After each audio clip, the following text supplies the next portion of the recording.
This video I'm doing now, I'm redoing the video I did. I spent all day yesterday doing it, went to edit it this morning.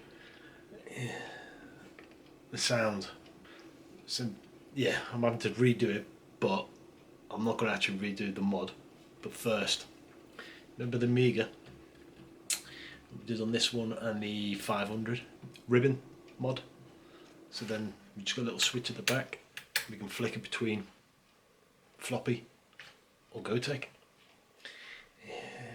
I'm going to run a few tests on it. Where it is literally a board you just plug in on the inside. You don't need all that fancy ribbon splitting and everything.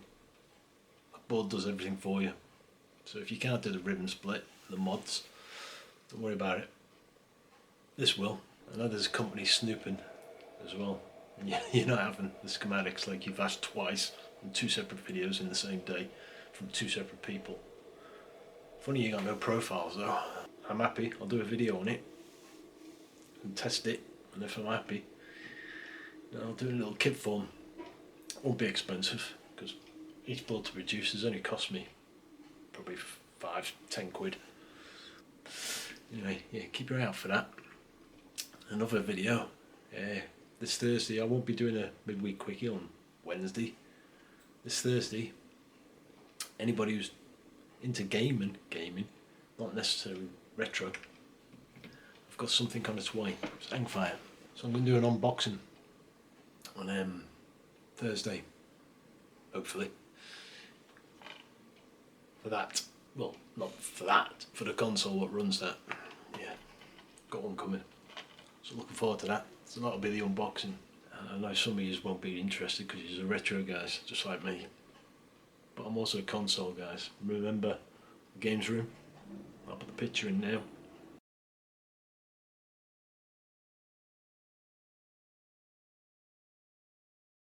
Yeah, it don't look like that anymore.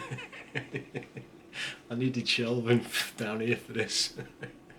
all that shelving's gone basically. Everything's boxed away. Some of it I've got rid of because it's just taken up a whole room upstairs. So anyway, that'll be Thursday's video.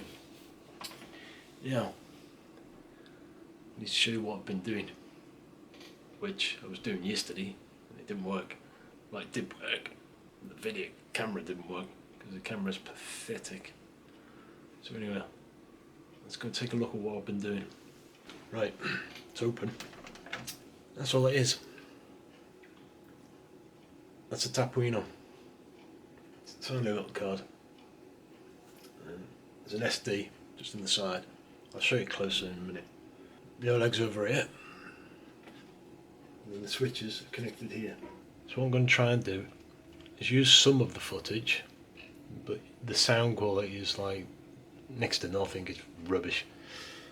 So I'll show you little bits. I'll show you the bits of me putting that in there.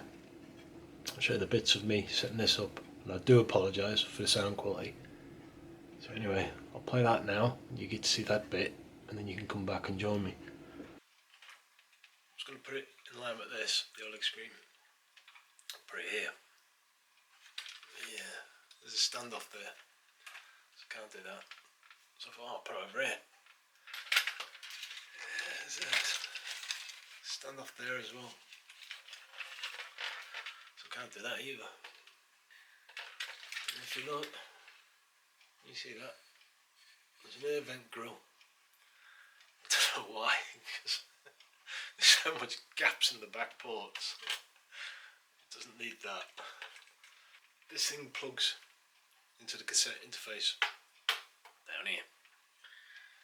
It sticks out. So that's going to have to come off. I'm going to have to desolder that, which I'm not bothered about anyway, because I knew it was going to have to come off some way. The size of it's too big to just stick in the top. Yeah, so taking the 2 vents off, 2 of the vanes, the right size I need, but I just need half of another vane off, which is just a tiny little lip which is overhanging. So rather than use the cutters, because it would probably snap that, just scouring it with the knife over and over until I get through to it. So if you see that, just taking that bottom lip off.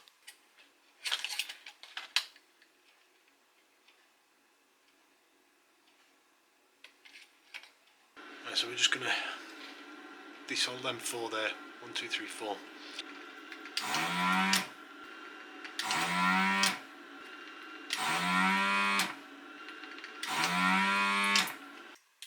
There you go. There you go. Just separated.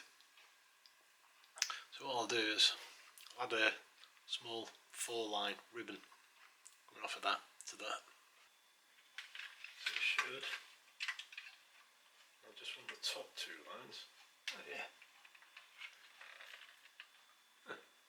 Fits quite nicely. So what I'll do with that, I'll hot glue that in there. And it'll hold it quite nice. And I can solder to those 4 wires. Alright. There's a right way and a wrong way. Obviously, upside down, right way. So on the VC, a little script up here, ground and that, and select. That's the top. Ah. There we go. Sweet. There's a couple of blobs of hot glue. It's hold it in place. There's a couple under the board. Not a lot. Don't smother it. I need to do that. Yeah. Oh yeah. So if you see these 3 standoffs here, 4 standoffs. 3. I'm going to line them up the case.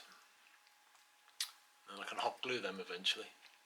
Once they're lined up, I can undo the screws here, and the board will come off. And the pegs will still stand there. Now, if you notice, these little pressure switch, they're not very tall. They're not going through that thickness of that case. So what I'm going to do is line all the holes, drill the holes, really small, fine holes. To have these stood in the, if you can see them? If I put them in that way up, with the head on the inside, the hole only big enough for that to go through, it's an extension to the switch. And it's just long enough that I can press it. So I'll be able to press them.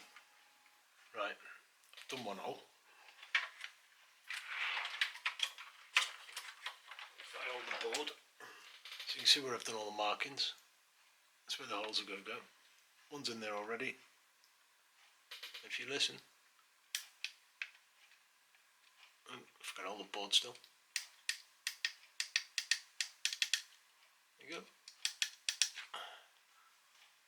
Select. Right. Next thing, before the battery runs out, I've got to solder onto these connections here, them and them on there. So we need to solder a ribbon onto them. So it's 1, 2, 3, 4, 5, 6. So it's 12. So what I've done, got ribbon cable, piece of ribbon cable, counted 12 strands, ripped it off. That's all you have to do. Then counted 6, split it in half. And then I've stripped all the ends, repeated on that side. That's pretty long for what I need, simply because I wanted to solder it to the motherboard and solder to the SD reader. It's to open the lid without disconnecting it all. It still gives me a chance to open the lid, and I won't have to worry about that disconnecting it all.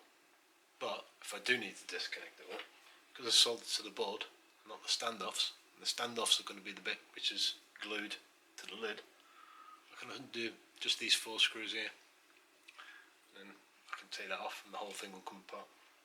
So now I'm going to solder all them onto here, and then solder all them onto the board. Damn, I forgot what I was doing.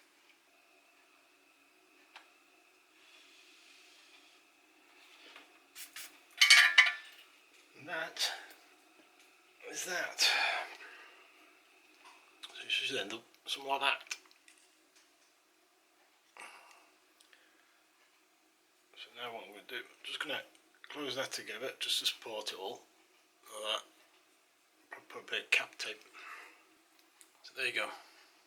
That's that first part done. Now, just got to sort that part out. put on the motherboard. Knew that was going to happen as soon as I started.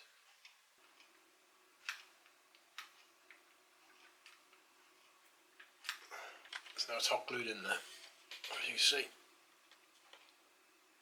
I'm just going to let it cool down before I start testing the buttons. Found out why they call it hot glue. So here's our buttons. We've got select, reset, previous, next. Yeah. And then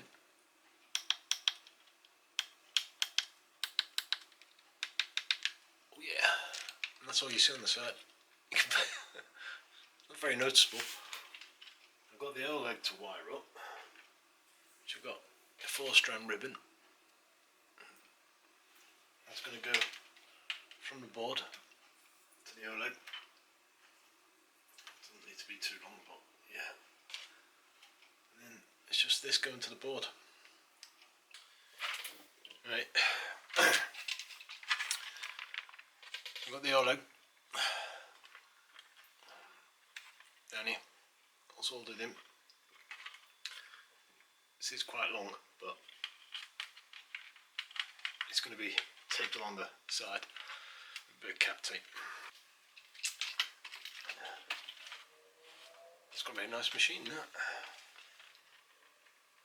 How clean is that? Sweet! I like that. Yeah.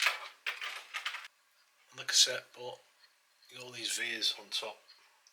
That's what we're going to solder to. The vias.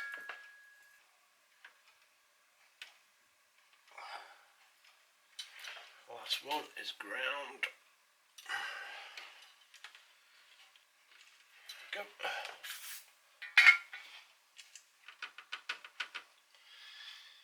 Right, bit of cap tape over that.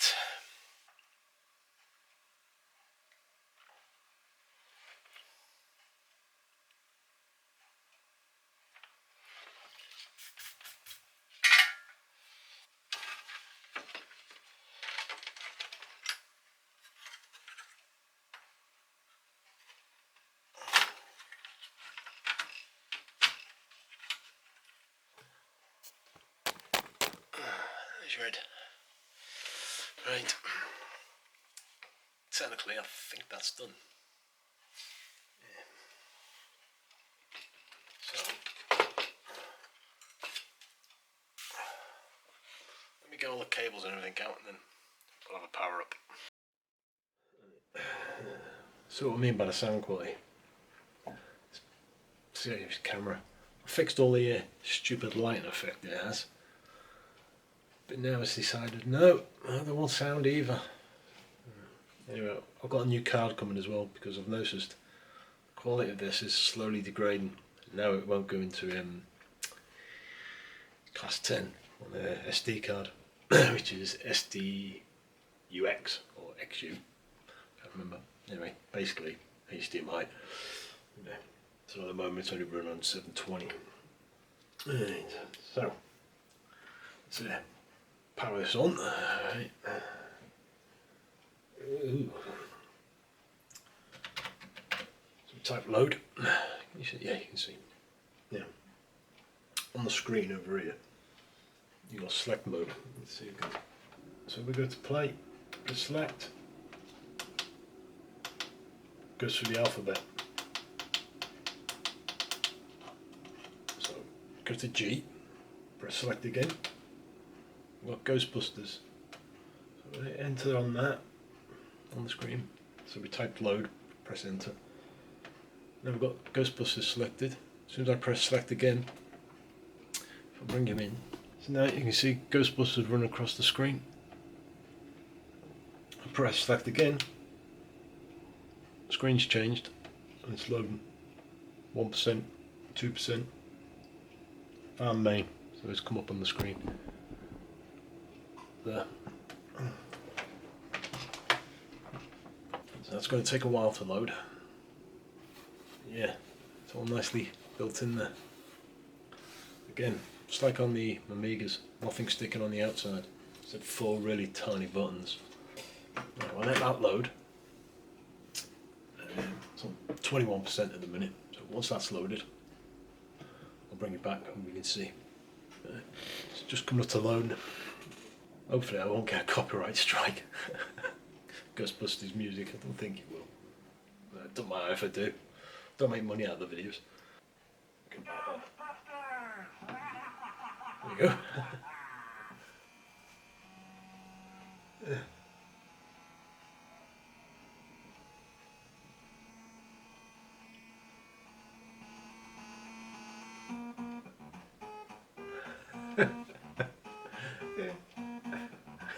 Sing along.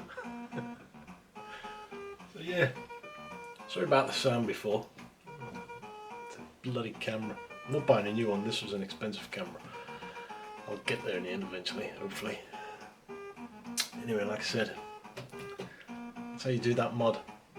I think the card was only about 25 quid. 2.1 for without the cartridge case 3D printed over it. Didn't need that, I've got a 3D printer upstairs. Do it myself. Better job and all, probably. Yeah, that's how you install. Similar to a Gotek, your Commodore 64. So, hope you enjoyed that. Give us a thumbs up or a thumbs down. Don't forget to subscribe. Yeah. Anyway, I'm going to play some Ghostbusters. Cheers. See you on Thursday. Big reveal. Right, what are we asking?